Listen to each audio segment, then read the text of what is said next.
Welcome back to episode 5 of the TFF podcast and video with me, Andrew, from Fantasy Football Hub, where you will find everything you need for fantasy football all under one roof.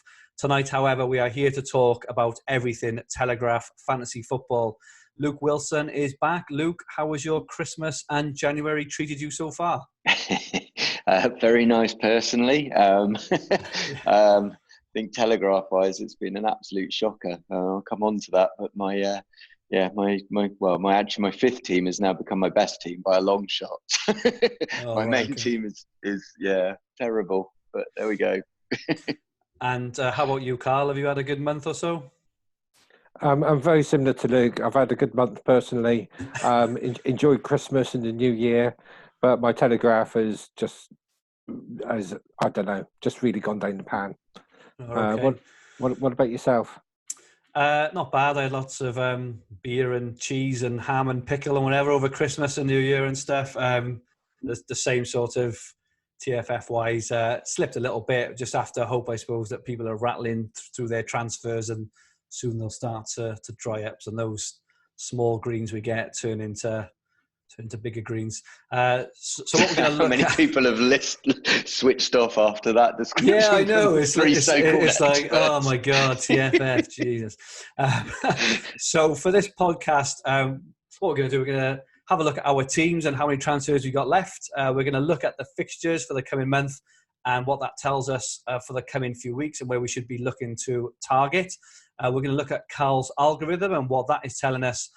We will answer some community questions and we will see how our player picks got on from last time, if you can remember them, guys, who you picked, and we will choose some more from the coming month. So firstly, our teams. So I've got Luke's team up first. Luke, how was your last month gone team-wise?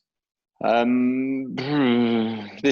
main team, which is in all the mini leagues, not so good. I'll probably sum it up. Leicester started the month, I think, with 4 Leicester players. As you can see, I've not got many left. Well, I've got 3. No, in fact, it was 5 Leicester players. I'm down to 3. But Schmeichel and Vardy at the prices are lucky to still be there. If I had transfers, they would have both gone today. I've had some, I think, real bad luck with Sterling. I think lots of people are in that boat. But I did pick up Aguero pre the hat trick, so it could have been a lot worse if I hadn't got him last week and had the hat trick and the brace today, which has been quite nice. Also got Mendy, which is one I'm not sure if he'll come up later, but he's had a lot of starts recently for City and he got the assist yesterday, so I got a feeling he's coming back and he's quite a nice price. But yeah, all in all, not great, but could be worse. I like your Baldock move. He's one I might end up for the next few weeks. I'm not sure about Gilbert, but Baldock is definitely one I've been looking at. And I agree with. I think you've been unlucky with Sterling. City have scored. They scored 8 or 9 goals in the last 2 games, or whatever it is. 8, I think, isn't it? And he hasn't been involved at all, has he? Which is incredibly unlucky. So I sympathise with Sterling owners there. If Sterling had started the FA Cup game a couple of weeks ago, I was planning on moving Vardy to Sterling, so I'm kind of glad he never. And I was 0.2 off Aguero, so I wish I'd had the 0.2 for Aguero, but I didn't. So what's your rank for this team, Luke?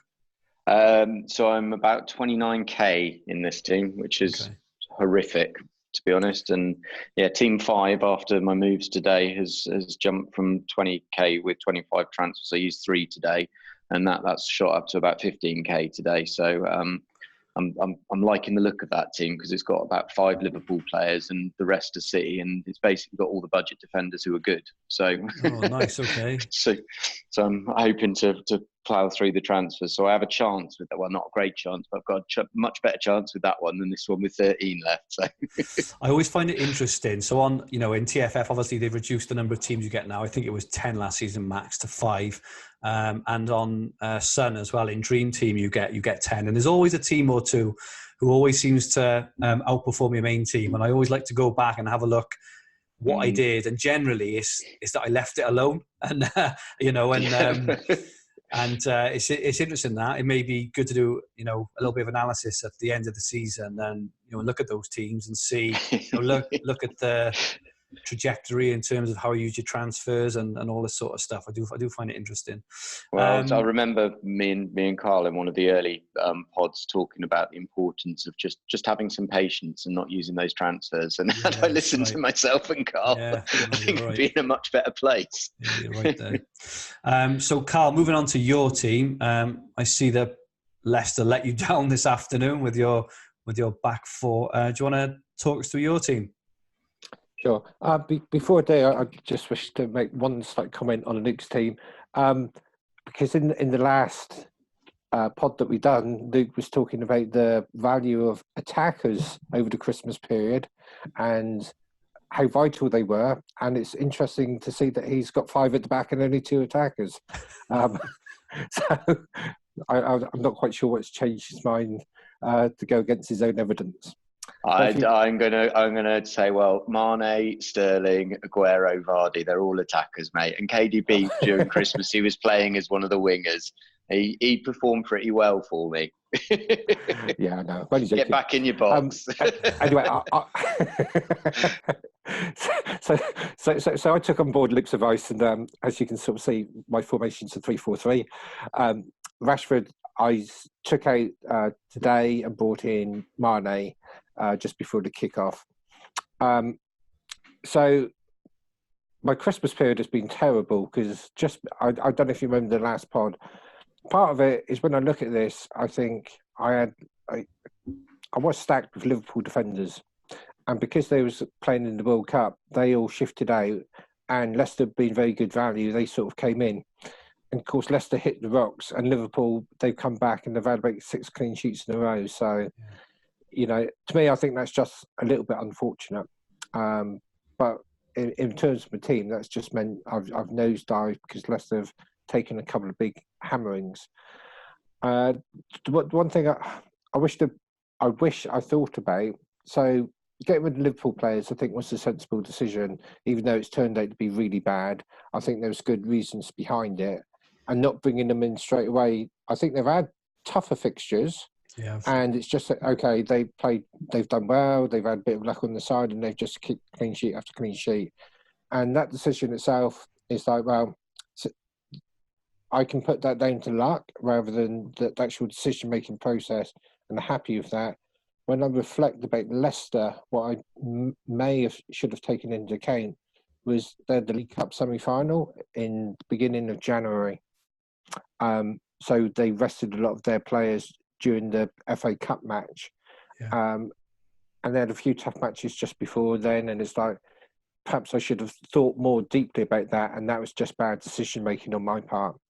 But that'll be a lesson learned that I'll put in my pocket for next year, about as you come up to Christmas, to note the semi-finals are in the first couple of weeks of January, and that could have bigger implications for what I'd call a smaller team.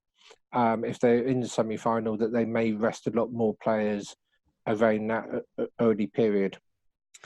Maybe you can get your own back on Saturday when Leicester play Brentford in the early game. Carl, I'm stacked with Leicester, so I'm certainly hoping that as well. But I'm seeing that potentially as an opportunity to get off a couple of my Leicester players after they've played Brentford, depending on the result as well. But yeah, maybe get your own back. So you've got Mahrez in, which is a nice move. Luke and I unsuccessfully brought him in earlier in the season when he proceeded to go on a run of, was it 4 blanks, or didn't even play for 4 games, wherever it was. But I've noticed again, he's one of the highest scoring players in the whole game again now. So I wonder whether players like Mahrez, and maybe even Sterling to a degree, are more kind of, you should set and forget them rather than just try and hop on and off, because they're so unpredictable. Their lineups and their scoring is so unpredictable. But yeah, you've had some hard luck with Sterling as well there, Carl. I think, as I say, 8 goals in 2 games and Sterling's been nowhere near it. So yeah, but you've just got to take the rough with the smooth, and sort of like, as Luke mentioned, a lot of it is you need, for the Telegraph more than other games, you need a lot of patience, and you sort of pick them in. And with Man City players, attacking players, they're going to come in and out. So you've just got to keep them for the longer term. Yeah, I agree with that. I'm sure we'll discuss it later, but this whole team, you may not see any of them again in my team come the next pod. Oh wow, blimey! Okay, they're all going. Okay. Except for maybe Abraham is probably going to stay in. Apart from that, they'll all be gone. Have you taken out Rashford? I'm assuming, Carl. Yeah, I took him out today, and I brought in Mane. So this was the team as it was this morning. I've dropped tonight when I looked it up. I can't remember if I was about 19,000 yesterday, and I think I'm about 27,000 today. So I'm catching Luke up on that metric. The lack of Liverpool is hurting. That game on Boxing Day, away to Leicester, winning 4-0 with Alexander-Arnold with a goal, 3 assists and clean sheet, was missing out on that. Must have hurt. I took him out on FPL and it ruined my boxing night. So, but I kept him in TFF. But yeah. They're 7 on the bounce, aren't they? Liverpool now. Oh, they're clean sheets in the Prem. So yeah. I think I mean, different game, but FPL I've just wildcarded and I've gone very big at the back again. As a result, and I think that's the way I'm trying to. Not necessarily. There's so much value in the back in TFF, but I'm trying to get. Well, I've brought in now Allison, and I've got TAA as well, so I've got at least double. But I think to have a good chance, you need to be looking probably treble now to get the rank rises. Because there's going to be a few. You've got probably a block there now. Yes, agree with that. Yeah. So moving on to my team. So I eventually got rid of Edison. I can't. But they had the best XGA in the league. I think they've still got the best XGA in the league, but they just concede every single game. I couldn't believe they conceded against Villa last week when they were 6-0 up, but they always seem to find a way. So I've been over Christmas. I used a fair few transfers to try and hop on and off the form players, as we talked about in the last one. I went Pulisic back to Mount. Pulisic was probably my worst transfer of the whole season. So I moved him back to Mount, which is obviously a bit of a waste of 2 transfers, just for the value reason. So for those listening on the podcast, I've got Schmeichel, Robertson, Alexander-Arnold, Pereira, and Soyuncu. I've then got De Bruyne, Ali, Mane, Mount, Vardy, and Abraham. So I'm fairly happy. Well, I'm not. My rank, I'm about 7,500, which is better than you guys. But I've also only got 14 transfers left, and I've got a couple earmarked for the next week or two, which we can talk about. But I've still got 4 Leicester, which is not good. What's happened then, mate? Because you were like in the last pod, which I mean, what about 4 weeks ago? You were up at about 2.5, 3K or something. You were flying at the time. Yeah, so I think obviously Aguero is quite highly owned, so he's got 7. He's got 29 points in the last week, so I haven't had any of that. Vardy hasn't done anything. Salah scored earlier. Haven't got Salah. The ones who's kept me kind of up there really, Alexander-Arnold and De Bruyne seem to be they're 2 for me. I don't really like the term essential, but TAA and De Bruyne for me are about essential as they get in terms of they always get something, nearly every game. But I went, I've gone late on Leicester. They seem to have gone off the boil now. I still think Schmeichel, Soyuncu and Pereira are actually still good value. Pereira gets a fair few second KCs as well. But looking at my plan now, so I'm 4-4-2 at the moment. I'm probably going to look to get rid of Ali. We'll look at the fixtures in a bit, and probably look to get Salah in potentially for their really good run of fixtures. But I obviously have to do a couple of moves for that, so we can have a look at that in a bit. So I think Aguero has obviously been a bit of a miss in my team, and the Leicester defence. I think they've only had 1 clean sheet since I went on the on the block, and even Chilwell. So even in the FA Cup game, the only defender who started in that game was the one I haven't got, which was Chilwell, and he got a clean sheet and an assist as well. So he got a 10-pointer in that one. He was the only one I didn't have. So it's kind of been that season for me where I've been dodging all the point scorers. So, but I'm not, happy. Obviously, last year at this point, I was in the top 1,000, and I had more transfers. It's been tough this year, but I've got I've got 3 Liverpool still already, whereas a lot of people will be clamoring to get them in now. I can make a couple of moves and end up with 4 or 5 Liverpool, and still have a solid team, and then just hope that I can last it out to the end of the season, and that the jumps get big as everyone runs out of transfers. Sorry guys, I didn't ask you guys actually. Luke, in your team, how many transfers have you got left on the team that you showed earlier? On that one, 13 after today. 13, okay. Yeah. So that one is struggling a bit, really, I suppose. 29. Just being very polite. 13 left. How about you, Carl? Yeah, well, I've still been hoarding my transfers, so I've got about 25 left. 25 left, so yeah. Yep.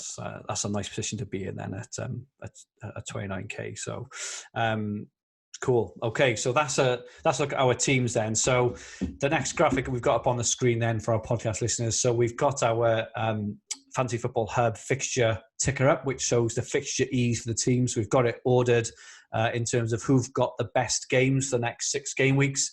And they are ordered as Liverpool have got the best games. They've got Wolves, West Ham. They've then got Southampton, Norwich, West Ham again, Watford and Bournemouth.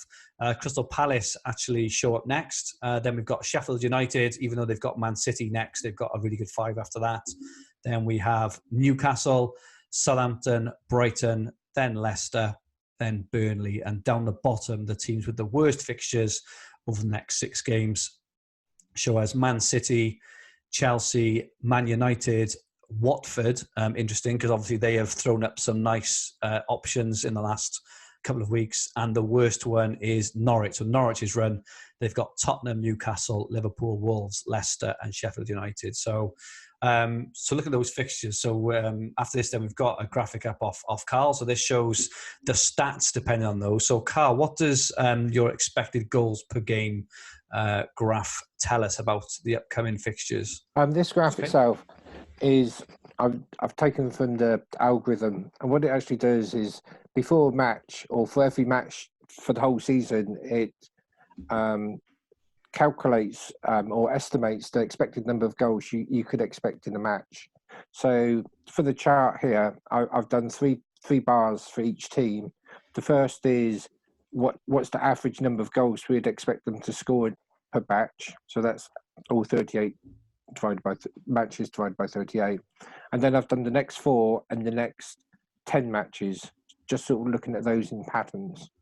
One thing to note is both West Ham and Liverpool, because they've got their rearranged match, it's slightly out of kilter because they've got 5 matches in those 4 game weeks, or 11 matches into 10. So you should sort of strip that out. So normally I quite often I'll just look at this, and you don't sort of see that much variance in the heights because we're sort of like talking about averages. But when I sort of pulled this one together, what sort of struck me most was probably the Man City match. So you've got the blue bar, which is average number of goals over the season per match.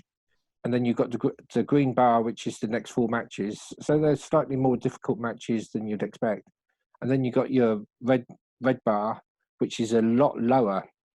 And that sort of like indicates that after the next 4 matches, Man City are going to have a big run of really difficult matches and will score a lot lower with forecasts than what you'd normally expect. So I was quite surprised about this to a certain degree. So I looked at their next matches, and in that period, they're away to both Leicester, Man United, and Chelsea, home to Arsenal, Burnley, and Liverpool. So, that sort of like marries up with what the chart sort of says. And also, one of those matches is due to be on the League Cup final. So when I sort of talked about before about my team getting rid of all my players, I can see such a difficult period coming up for Man City. I'll be jumping off all those players probably after this midweek fixtures. Oh, right, okay. So that's what sort of sprung out. And when you look at other teams, you can sort of see some higher ones and lower ones. And you can sort of see the other 2 that I sort of noted was probably Southampton and Wolves probably are getting slightly easier runs. So if you sort of see the green bar lower than the red bar, you'd expect them after those 4 matches to start turning easier. Okay. So the ones for Southampton, I'll tell you what's funny. In the last 2 podcasts, we laughed heartily at Ings in November podcast. And I listened back to our December one earlier, actually, and we did have a bit of a laugh at Ings then again. But if we'd have had Ings in our team, we would have been absolutely flying. Jimenez, obviously, as well. You think about Wolves. Jimenez he's just an animal. He's involved in everything all the time, isn't he? So yeah, Ings and Jimenez potentially then, if you've got the transfers, obviously thinking of the FA Cup as well. Wolves obviously out of the FA Cup actually, so they will have a blank or 2 coming up.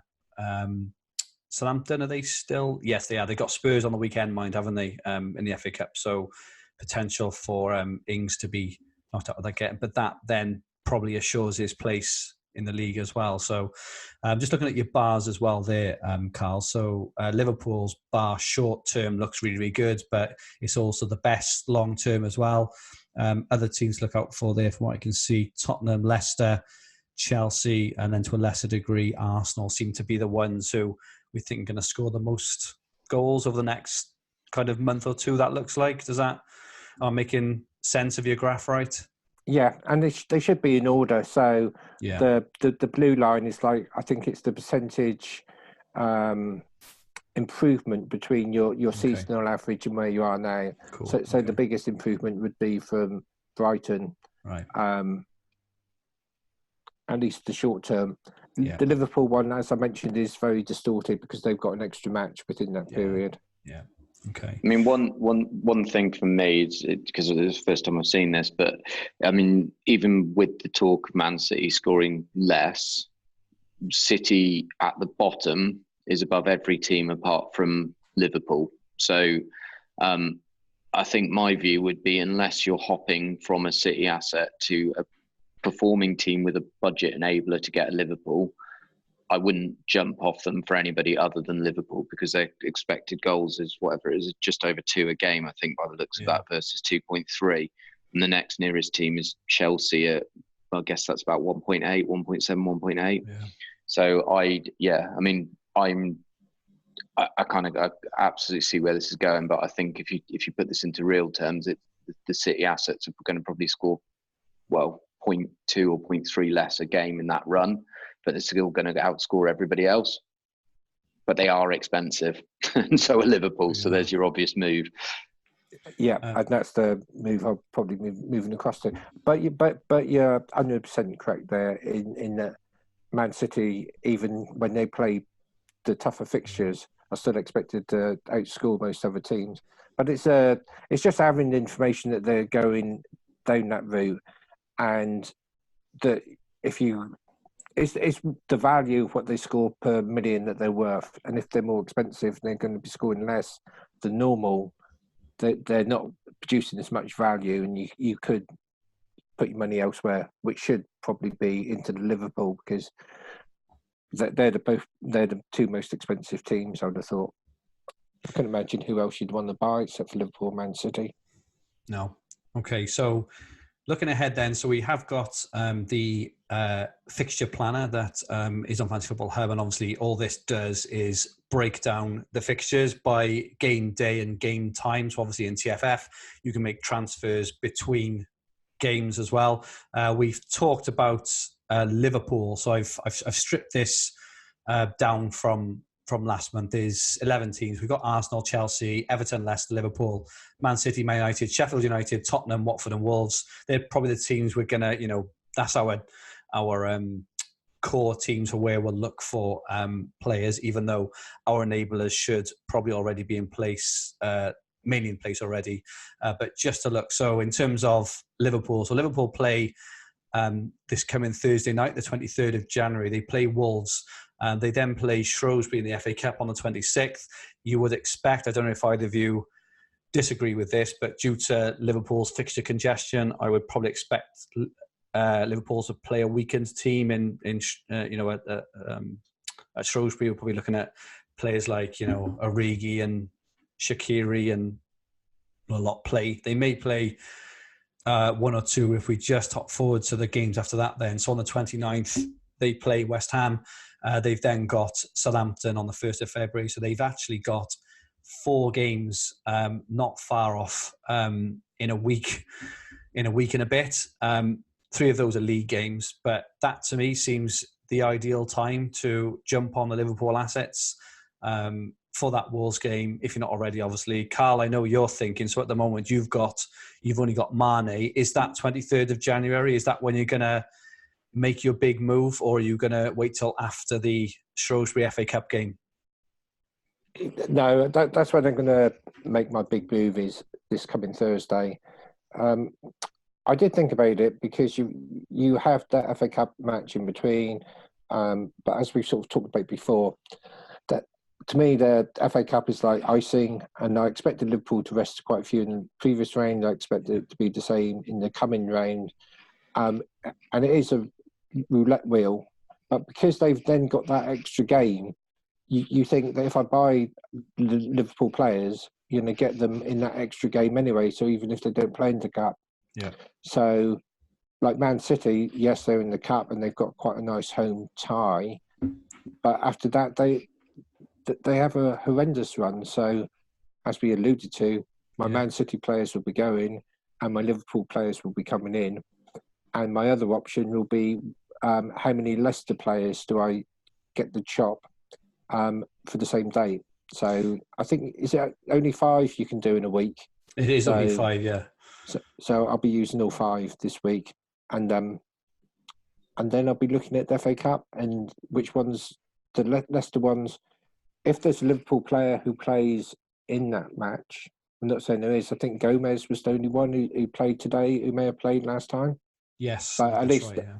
I may use some of the transfers if I see a first teamer there, because I think again in the FA Cup, as your chart shows, they're at the very end.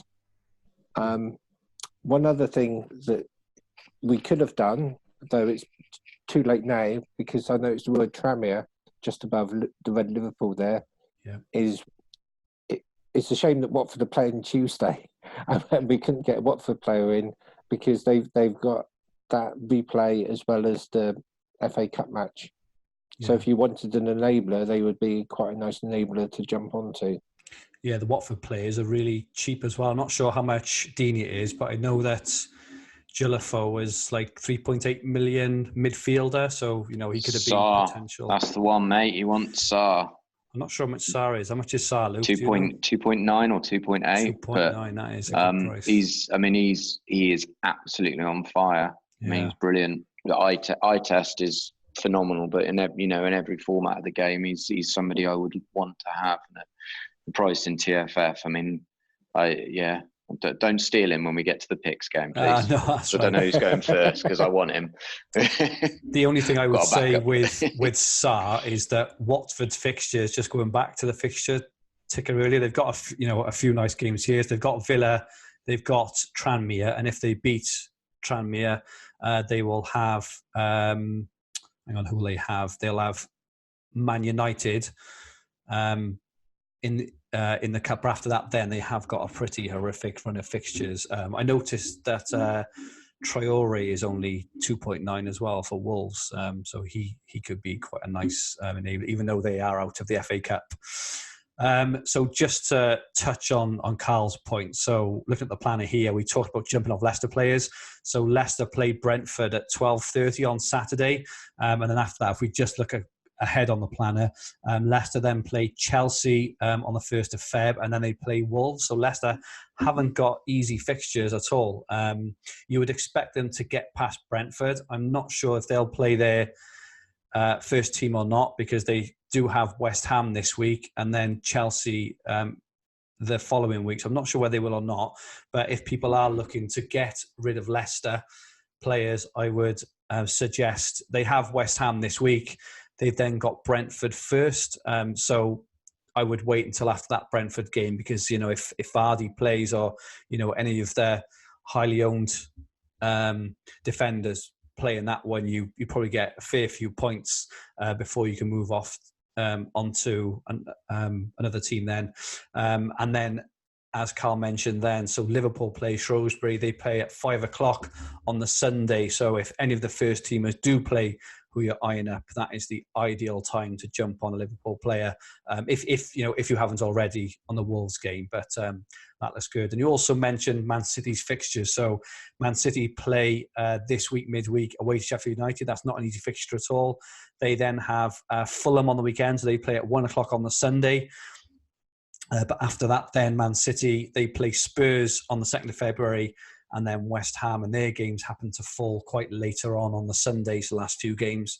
So Man City, again, they're not ideal in the way the fixtures fall, both in terms of the opposition, but also where they fall. They tend to play later on in most of these things as well, which, in the short term isn't good, but longer term, they will probably be the start of 3-for-1s, which I'm sure we'll look at in the February podcast when we look at those. And so hopefully that's given everyone a bit of an idea on maybe, if you are looking to get in Liverpool, you've got this Thursday, they play Wolves.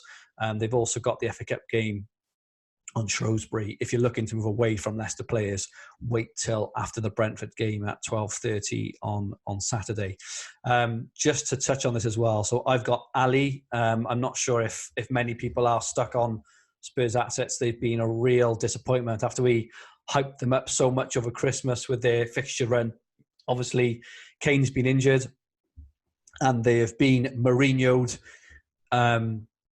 in attack. They do have their home to Norwich this Wednesday, and they do have Southampton on Saturday. So just for example, my plan is to probably get rid of Ali after that, because if we look at Spurs fixtures after this Saturday, they are away to Man City the following Sunday, and they don't have a fixture because of that split game week, the one that's going on in February.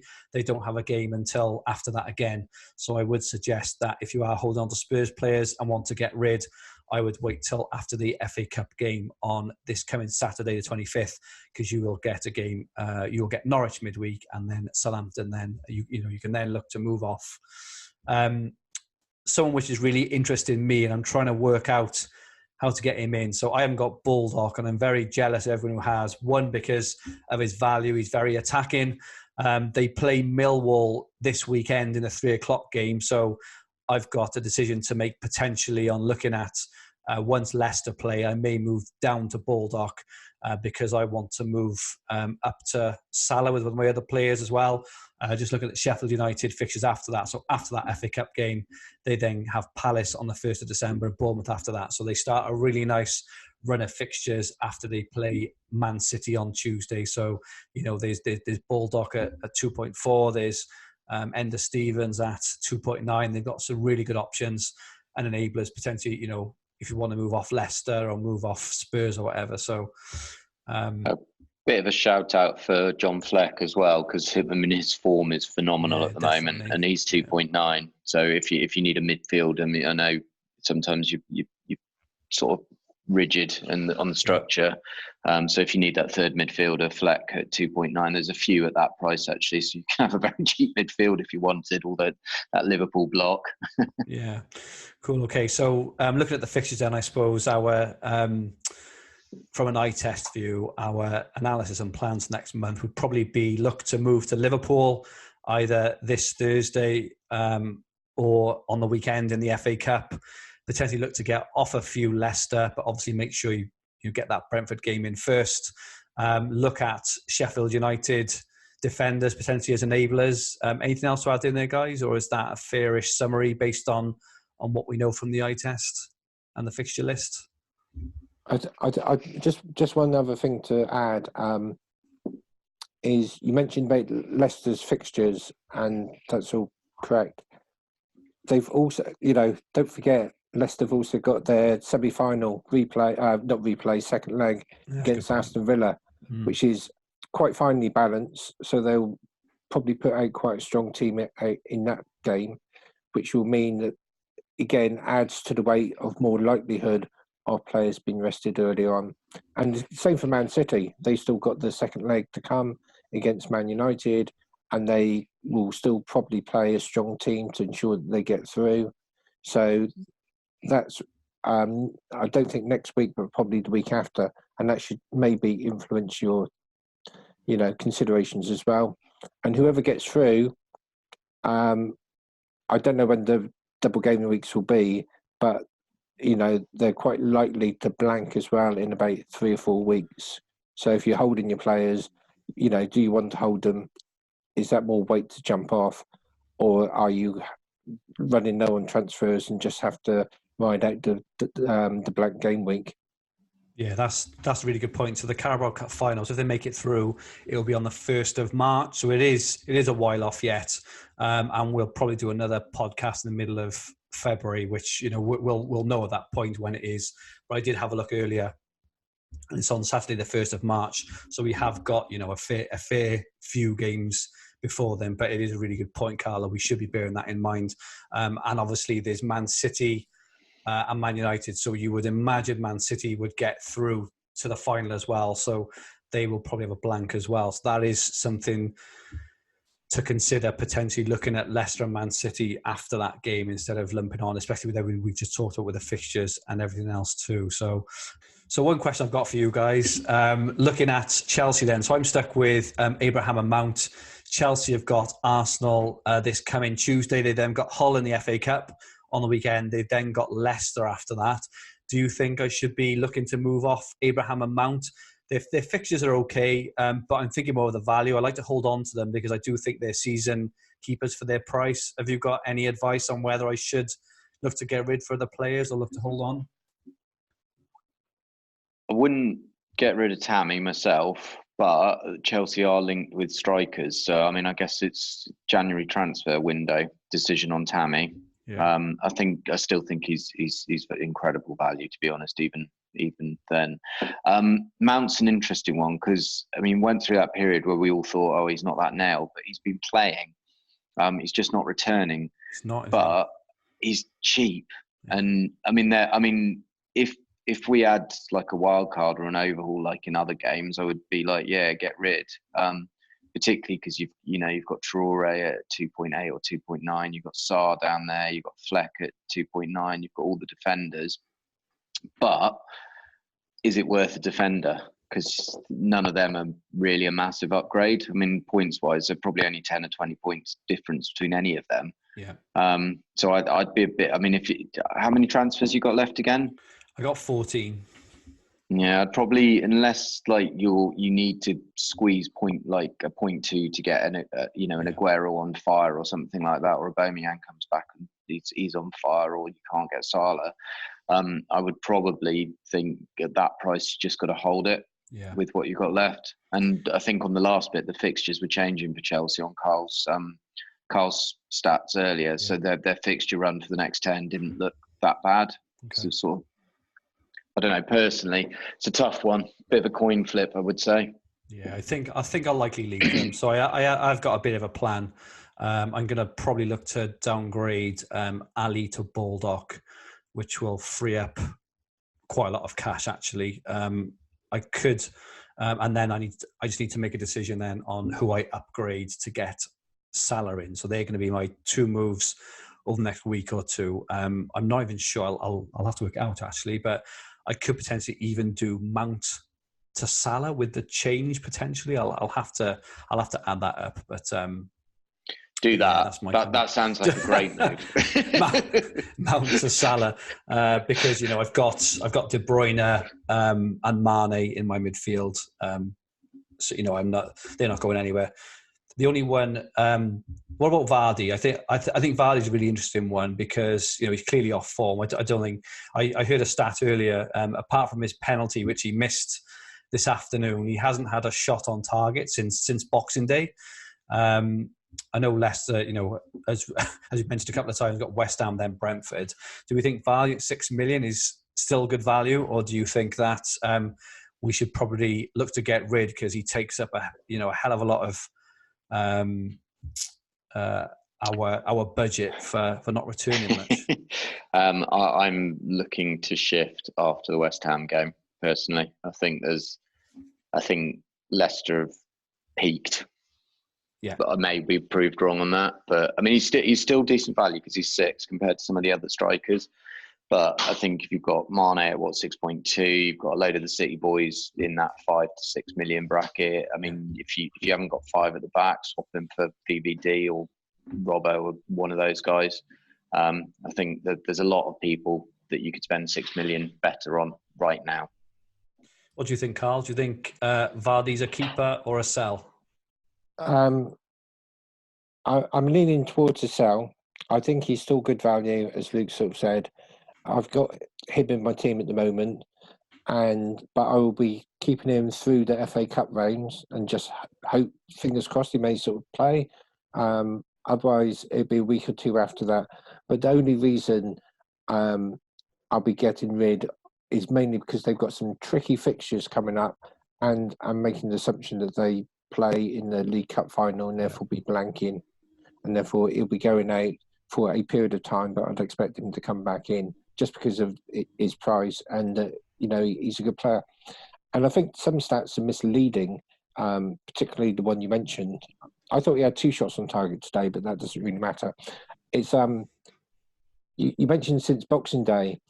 However, he missed 2 matches because of either injury and the birth of his child, and then he missed the 3rd match because rest during the FA Cup. So it seems like a long period of time that he didn't have many shots on target. But when you probably analyse it, it's not as bad as you probably think. So I will hold, but get rid of soon. You seem to have the same problems as me, but I'll just re-echo Luke's. Tammy, I'll be keeping, but monitoring just in case there is any change. But I see no reason to use the transfer, and I've got more transfers than yourself at the moment, so I've got a bit more flexibility. I can be a bit more ruthless. Mount, I do remember a little while ago. It's like if he keeps his place in the team, I will be keeping him. But there was a time, because they've got quite an exciting midfield, Chelsea now, and there's sort of Hudson-Odoi, and then they had not Pulisic, the American midfielder, and it's Pulisic, So I thought he may start missing more games. So I'm keeping him, but keeping a watchful eye on his game time, and but I can imagine him going at some stage in the future. But I wouldn't rush to move any of them out at the moment. Just to go a bit left field, and I'll do a bit of plug for my wife's business because she's a baby sleep consultant.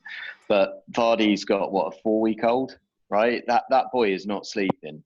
And I've got this theory. I mean, I was talking to Tom Campbell and Mark Edward, and they were just laughing at me the other day. But his missus, Detective Vardy, whatever, Detective Rebecca Vardy, and all of that. She is not. Maybe it was Colleen, but anyway.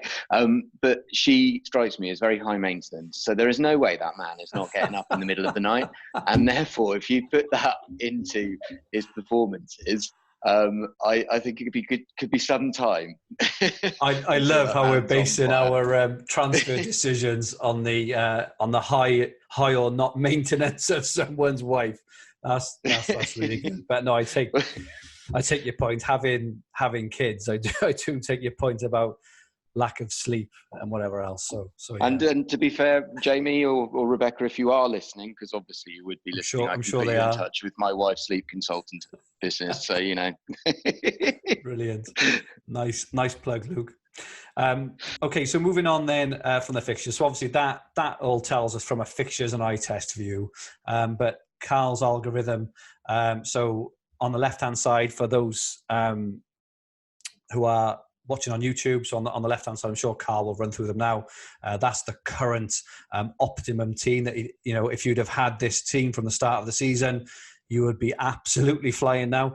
And then he's got his algorithm team on the right-hand side, which is his projections for the next few weeks. So Carl, do you want to talk us through those teams and what they mean? Sure. So the current, as you mentioned, is the optimum team based on points up until this weekend. So it doesn't include this weekend's matches.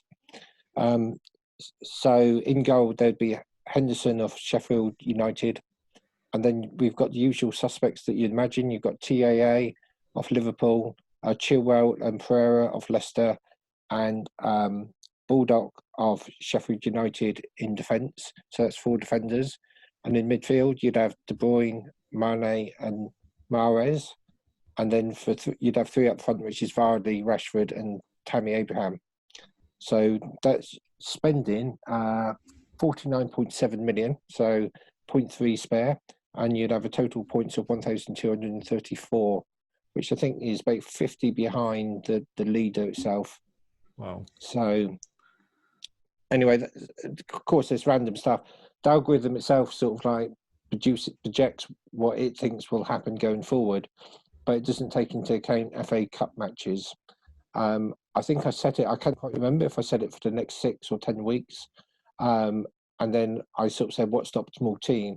It first of all produced optimal team being 4-5-1, which is an invalid formation.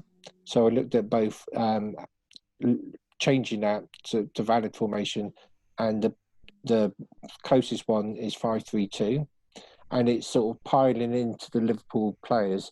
And this can be expected because they have that extra match that we sort of talked about, at length already. So it's got Alisson in goal, who's handy for the assist nowadays. Yeah. Also in defence, you've got TAA, Robson, and Gomez of Liverpool. Reece James of Chelsea, cheap at 2.3. Of course, that's a risk. The algorithm doesn't take into account, how it just assumes that they'll play if they played at least 10 matches so far this year. And Mendy of Man City. So that's your 5 defenders. And up front, in midfield, it's got Salah, Mane, and Lundstrom. So Lundstrom gets in there, and I think that's as an enabler at 2.5. Yeah. And then up front, it's still got Vardy and Abraham. So you've got a few players that have sort of read across, and they're actually in both teams. But it's keeping faith with Vardy, probably a bit more than the three of us have got. It's interesting because I've just looking at that. I think I've got 6 of that team, which means my team is maybe not too far away from where I need it to actually be. That Alisson at 4.4. I think if you look at Robertson at 5.1, I think Van Dijk's more. I think he's more expensive again. Van Dijk, isn't he? So Alisson at 4.4 could be a real steal. Reece James, what do we think on Reece James? Do we think at 2.3? So I know we tipped him up. I think we tipped him up in December. Do we think he's going to keep his place? He seems at the moment to be starting every game at right back and seems to be looking very dangerous. Luke, do you think that he's going to keep his place and play most games? Whether he's going to play every game, I mean, he's some player from an eye test. I mean, I think he's probably the best fullback they've got, and that's taking into account Aspie, which is saying a lot because I rate that guy very highly. But I mean, I think the beauty of the Telegraph game is even if he does lose his place on a regular basis, he'll get some of the FA Cup games. Yeah. So I think he will get his, over the next, 6 or 8 weeks, he will get his fair share of games. I mean, him compared to, say, Baldock, I mean, I'm surprised Baldock's not been pulled in there at 2.4. I personally would rather have Baldock than Reece James just because he's nailed.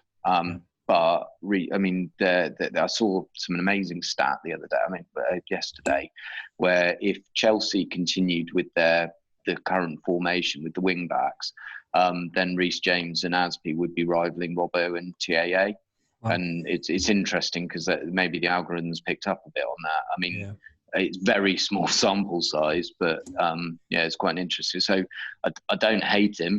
It's a great little gamble, but I personally, Baldock would be a safer option for me, I think, with the fixtures they've got. Yeah.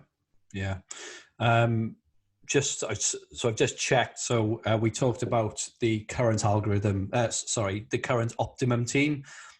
Being at 1,234 points. So if someone would have started with that 11, just to run through it quickly again: Henderson, TAA, Chilwell, Pereira, Baldock, De Bruyne, Mane, Mahrez, Vardy, Rashford, and Abraham. If you'd have started the season with that team and made no transfers, you would be in 34th place overall in the whole game, which is quite incredible. And maybe something, it's one of those things again where we may just want to take a bit of a snapshot of that, of that team. Not, obviously not that team for next season, that exact team, but just look at the makeup of it, and kind of the price points and the kind of teams and stuff, and maybe think, this maybe something to look for next year in terms of, a kind of shape and structure of a team. But I do find that kind of thing very, very interesting.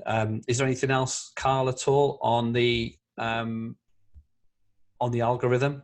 Naturally, some of these players, as Luke sort of mentioned, you've got to use your own management and your own trust and sort of follow them out. So Lundstrom is... So I don't watch as much football as most people. But what I do listen to podcasts, and people are talking about Lundstrom sort of like having a dip in form. Yeah. And, he's at risk. So you've got to sort of take information that you know from outside and use a bit of common sense when you look at the algorithm. I've got no common sense, so I probably will go with Lundstrom because I just follow my numbers. But I may not actually, because I do sort of like take those sort of vibes on board. But otherwise, I would go for him. But the algorithm just sort of says this is how he's performed so far this year. Yeah. How many XG and XAs he's had, and therefore, given his price, he makes it into the team. Now, humans can sort of like maybe spotting trends, but we have to be a bit careful because some trends are false trends and they're not really trends, it's just randomness. But some trends actually are trends, and it's up to us as the skilled managers to sort of try to distinguish between the two.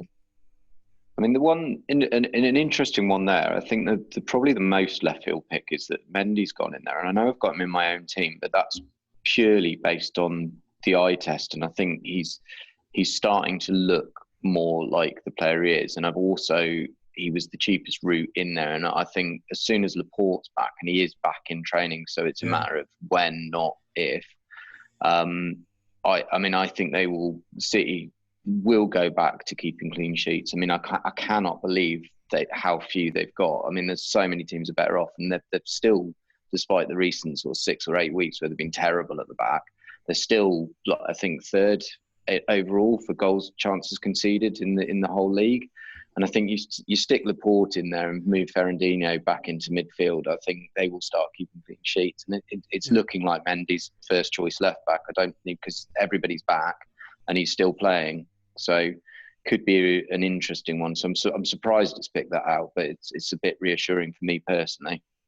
Yeah, just potentially an alternative to Lundstrom in midfield. So for those who are a bit spooked by the recent vibes of Lundstrom may lose his place, then with Cantwell at 2.4, he's at really good, and he seems to have got his place back. Seems to be on form.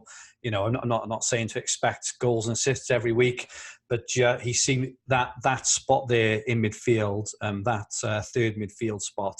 The way the algorithm has kind of structured the team seems to be just an enabler spot, and Cantwell just maybe a bit more nailed on than Lundstrom for 0.1 less. But I think we've already mentioned as well, Traore at 2.9 and Sarr at 2.9. If you do, if you've got a bit of change, potentially that third spot could move on to one of them if you fancy it as well. But that's really interesting, that 5-3-2. And actually, the more I look at that team, the more I like it. It's a really, really nice looking, strong team, and I do like the left field shouts of Mendy and James in there as well. So, but thanks for that, Carl. Yeah, that's really good. I'll be certainly taking that into account when I look to make my transfers over the next few weeks. Yeah, just one other point, following on what you sort of said about Cantwell. I wouldn't go Cantwell personally, not because he isn't a good player and good value, but the algorithm doesn't pick up the FA Cup, and Norwich already knocked out, and Wolves already knocked out. Yeah, it's really good point. I think Norwich also are playing, I think it's Leicester on the weekend of the League Cup final. Yeah. So if you're like bringing them in and then they miss two cup weekends, and I know you sort of say it's quite a distance away, but one of those is the winter break, so it's like, in terms of number of matches, it's only about 4 or 5. Yep. So then they'd blank again. So just be careful. If I was going to go for a cheap option, I would pick a team at least in the FA Cup, so you've got a random chance of getting an extra match in. That's a really good point, Carl. Yeah, so maybe limit it back down to potentially Sarr, who may have extra games this week. Even though if they win, I think they will have Man United on the weekend in the FA Cup, I believe. You've got that right. But, Lundstrom could potentially be the one to go for then, yeah. So thank you very much for that. So we will move on now then to questions we've had from the community. So firstly, who's got the kit? I love him. He's always first in everything. He's the most enthusiastic TFF player I've ever met. He's great. So in his questions, he's got brilliant. Can't wait. Question: I'm thinking Liverpool all in. TAA, Robbo, Salah, and Mane for the next 10 games at least. Is this mad? So hopefully, what we've all been talking about, I would say no, it's not mad. I would say it's the right move. Luke or Carl, have you got any opposing thoughts to that? Yeah, it's not enough. It's not enough. So he's mad, but only because he wants the 4 instead of 5, 6, or 7. Then, so we're saying we should be going for Liverpool. Yeah.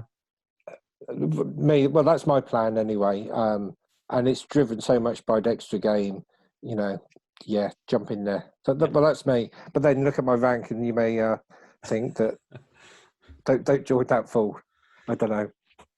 I mean, sorry, Andrew. I was going to say. I mean, I was having a lot of. Well, I've had a lot of chats about this with quite a few people recently, and I'm pretty convinced Liverpool are just going to go into churn mode. And what I mean by that, if you look at Leicester, the season they won, they were smashing people up until about now, and then they just ground out, and their defence became so valuable. Yeah. And it looks, if you take the game today, that's what Liverpool did. They even got really edgy. They were smashing United for the first half, and then they just defaulted to let's just not concede.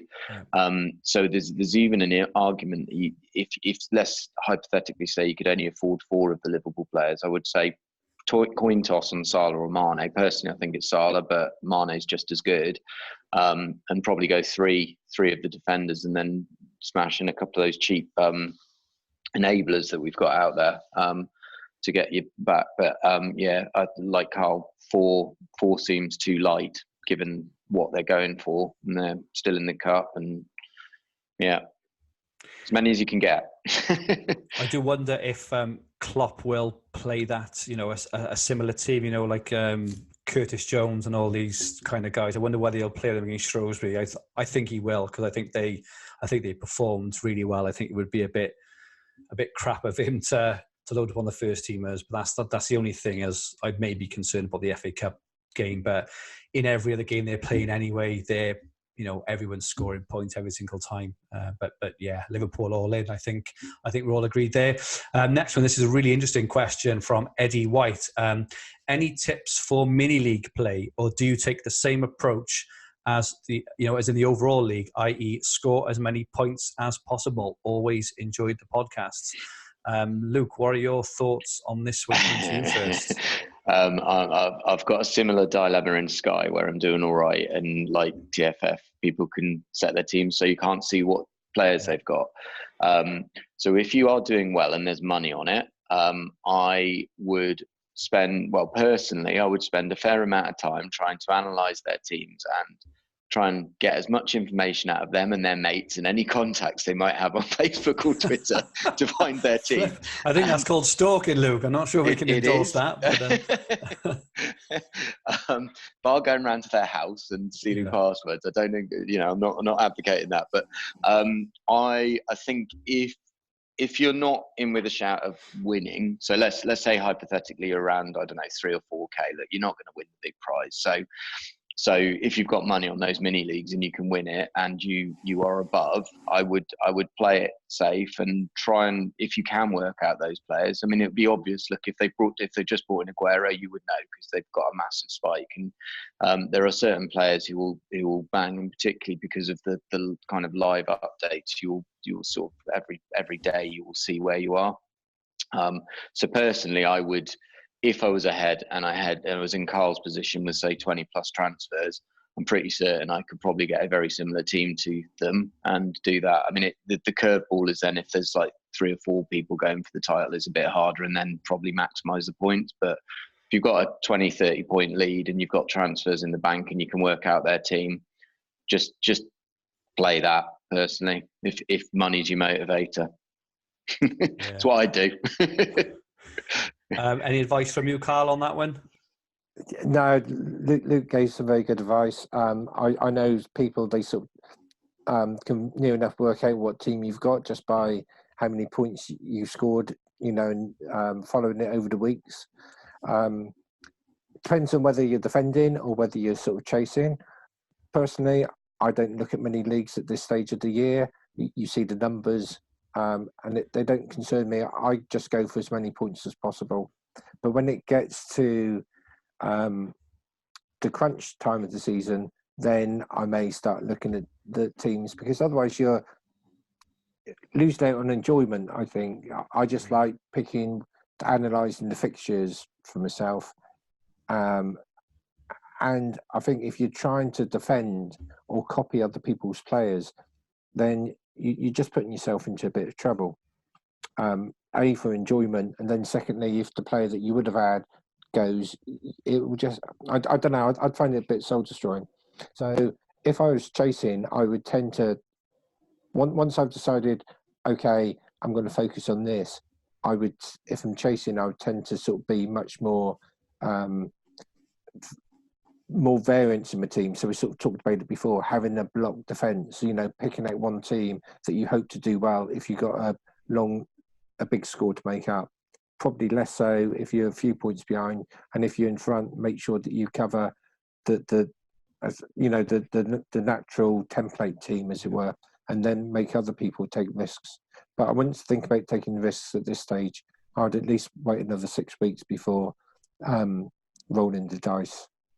Yeah, I completely agree. I've got nothing much more to add then. I would just say, obviously Liverpool are a very topical team at the moment, and when the scores update after the game on Thursday, you will very likely know how many Liverpool players that your rivals have, because obviously it's the only game on Thursday. Actually, there is Watford Tranmere, but I think on Thursday, if you want a barometer of how many Liverpool players your rivals have got, you can probably tell after the update on Thursday. I agree with Carl. I think it's too early potentially, because you can get so distracted by other people's teams that you're not concentrating on the fixtures and the right moves. So I would say to hang on, but I would maybe look around, March or April. You can obviously track your team against other ones, but I would say until March or April, just play your own game. You want to hope that he's looking at your team and trying to second guess who you've got, and as long as you're going the right way, as long as you're not falling away from him, I would do that. But if you do want to kind of message any of us your exact predicament, because it's quite hard to give advice when we don't know if you're the one attacking or defending. If you do want to message, one of us would be more than happy to give you a bit of advice potentially on that and on your team. Another question we've got from Mike Thomas. So it's what to do with Mahrez and Sterling, and how many transfers do you have left, with 2 exclamation marks. So I think we've answered the transfers one. So Carl has got 25. He's around 29k. Luke has got 13 on his poorer team. He's around 29k, but he has got another team which is flying with a lot more left. I'm around 7k and I've got 14 left. I'm planning to use 2, maybe 3 over the next week or two to kind of load up on Liverpool. So I'll be going into February with around maybe 11 or 12, which isn't much, but I'm reasonably happy with my team. So, but Mahrez and Sterling then. So I think, Luke, you had Mahrez and Sterling. I'm not sure if you had him as well. Carl, both of them. No, it was Carl who had them both. It was Carl, sorry. So Carl, well, we know you're having a city clear out then. So you're saying to get rid? Yeah, I'm getting rid this midweek. So Mahrez and Sterling and De Bruyne, they're going, and funding my 3 Liverpool players to come in. What I didn't mention before, so I sort of talked about the tricky run of fixtures that Man City have going into, but I'm preparing to have a pile in on them come the last 6 weeks. So in the last 6 matches, they've got Southampton, Newcastle, Brighton, Bournemouth, Watford and Norwich. So I think I'll just be piling in. So I'm taking them out. I'm missing the difficult fixtures, and then I'll be sort of like going back in on them later on, and hopefully they'll have some rearranged games, and they'll still have the cup. So I think that's my plan. I think it's worth mentioning as well. So I've mentioned this on a couple of other podcasts, but also we don't know what's going to happen with how City and Liverpool do in the Champions League, because if Liverpool win the league by, say game week 32 or 33, which is looking quite likely at the moment, and Liverpool and Man City, or Liverpool or Man City is still in the Champions League, you may find that Liverpool and Man City, or Man City, start to rest players for the Champions League. So I do think a lot depends on that, and this is why I think. So I've mentioned this on the FPL one and on Sky actually. So I think that going hard in on Liverpool over the next month or two, where you're practically guaranteed that they're going to go full throttle to win the league. They're going to play their strongest team every single week. They're going to want to get that league in the bag. They've lost it from positions of seemingly had it in the bag. They're not going to want to let it happen again. So I think these next 2 months, while the points are in front of you, I would look to take them. So I would probably look to shift Mahrez and Sterling on personally, like Carl. I personally wouldn't advocate moving on De Bruyne, but that's just because I think he's just involved in, I heard a stat last week, he's involved in something like 40% of City's goals, and that doesn't include second KCs as well, so that's likely higher. I think while the points are in front of you now with Liverpool, I would go on Liverpool, and then, when we know what's going on with when they won the league, when we know what's going on in the Champions League, we can then, we'll have transfers left then to potentially manoeuvre onto the teams who we think will be predictable and safe for the run-ins. That would be my advice on those. Just very quickly, so Sterling, get rid. Why have you still got him? Get him shot. Even I've got rid of him.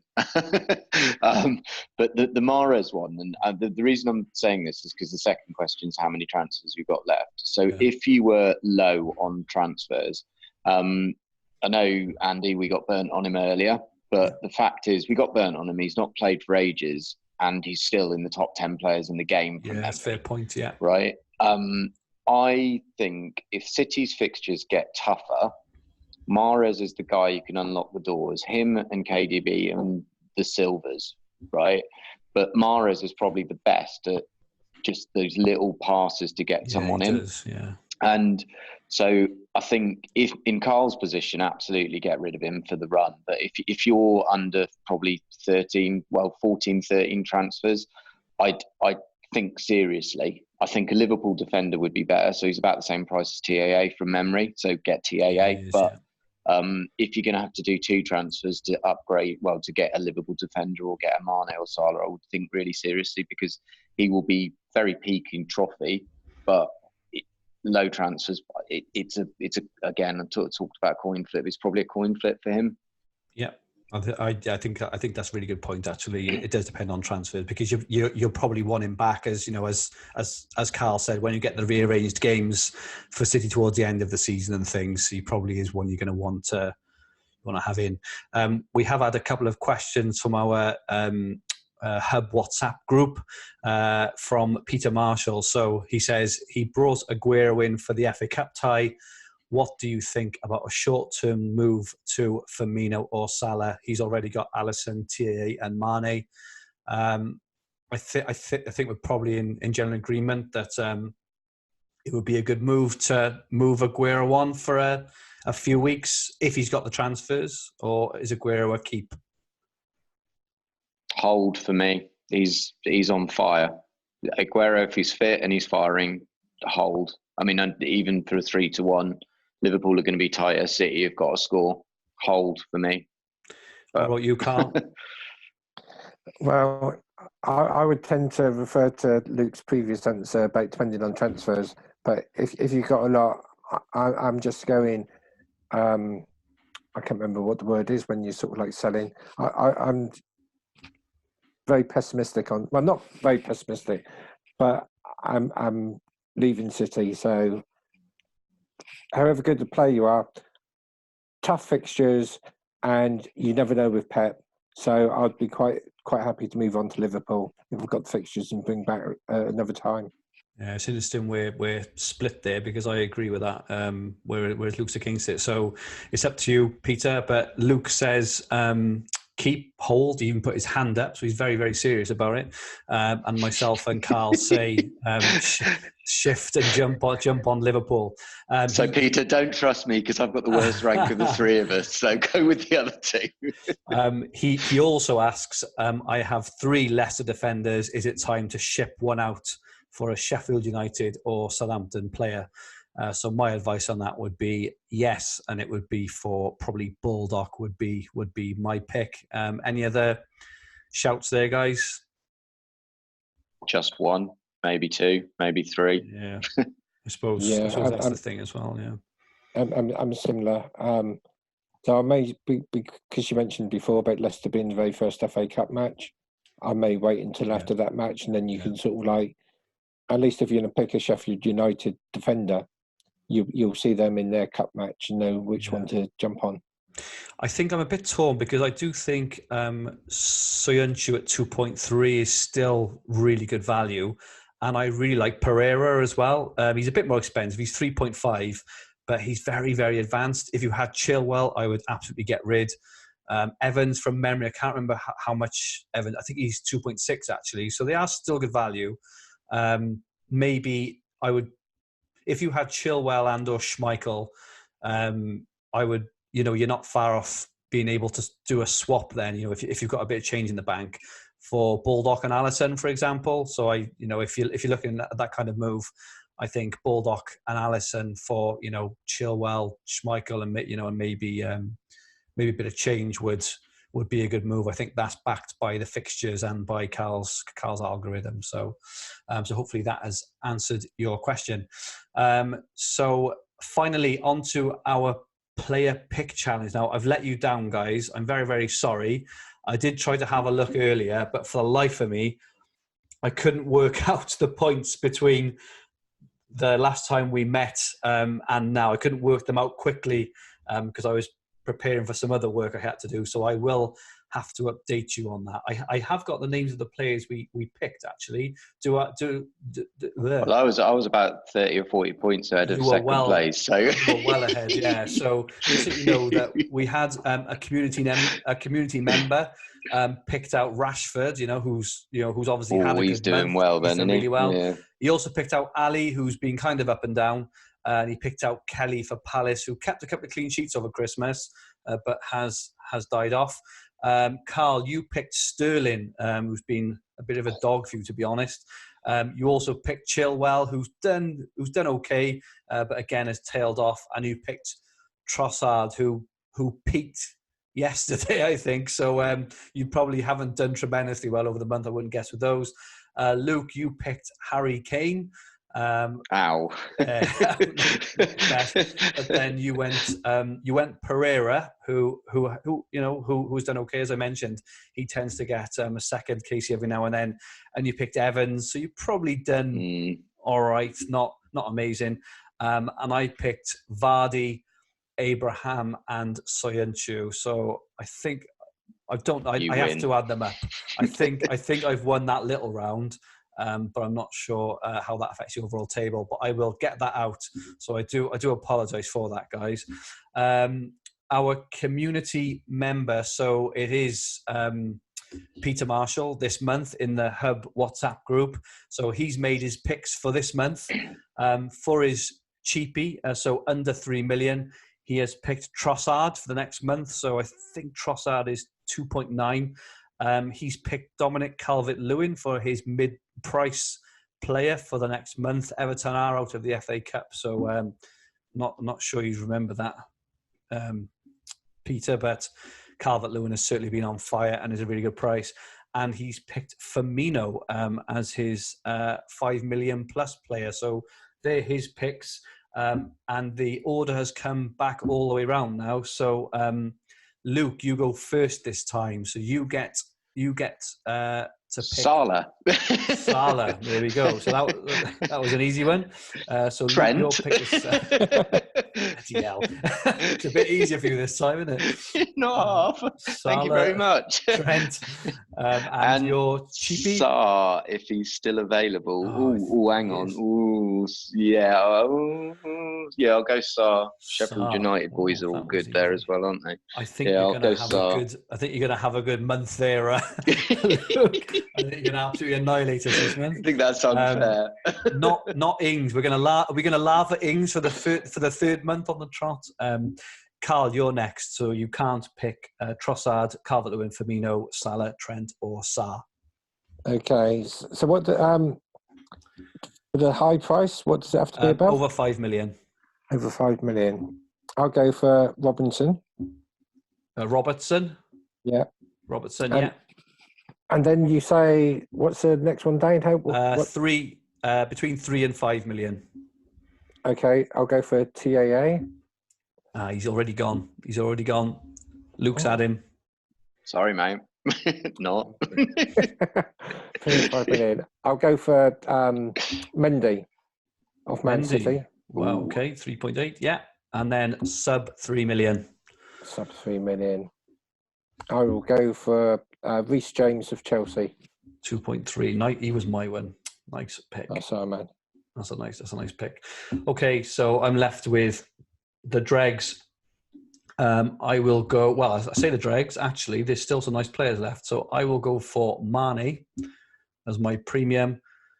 I will go for Alisson as my mid. So he's 4.4. So very Liverpool heavy. And I was going for Reece James. So I have to try and think very quickly on my feet available. Now. Yeah, that's a good shout, Stevens. Actually. Yeah, I will go for Baldock because he's very attacking. So I'd say I'm quite happy with that. Since I got last pick, Mane, Alisson and Baldock. So I will definitely add up all the scores for next month, guys. So my just a notable shout out for me would be Richarlison. I think Everton's fixtures turn Ancelotti in. I think if I can't believe I got TA. I'm shocked, but he would have been my pick. That's who I was thinking. Oh, that's fine. Yeah. The only thing this month is obviously we have got an FA Cup round, so he's going to miss a game because they're out. But other than that, no, I do agree. He's a really good. He's a really good shout. So I will get them all updated for next time. I do apologise for that. Okay, so that's it, everyone. We hope you enjoyed. If you have any feedback or ideas on how we can improve the podcast, they are most welcome. This video is available on YouTube on the new Fantasy Football Hub, Sky and TFF dedicated YouTube channel. And the audio podcast is available on all major podcast libraries, including iTunes, Spotify and SoundCloud. Please like, comment, share and subscribe to help us get the word out. Our website is fantasyfootballhub.co.uk, where you will find everything you need for fantasy football all under one roof, including player comparison tools, the fixture ticker, OptaStats, team reveals, and much, much more, which can be used for TFF, Sky, and FPL. And Fantasy Football Hub has got you completely covered for everything Telegraph Fantasy Football. You don't need to go anywhere else. We have the TFF Planner, which I updated on site earlier, which breaks down all the games by game day and by match to maximize transfers. Carl's algorithm article every week shares in detail the best statistical team for the next 6 weeks.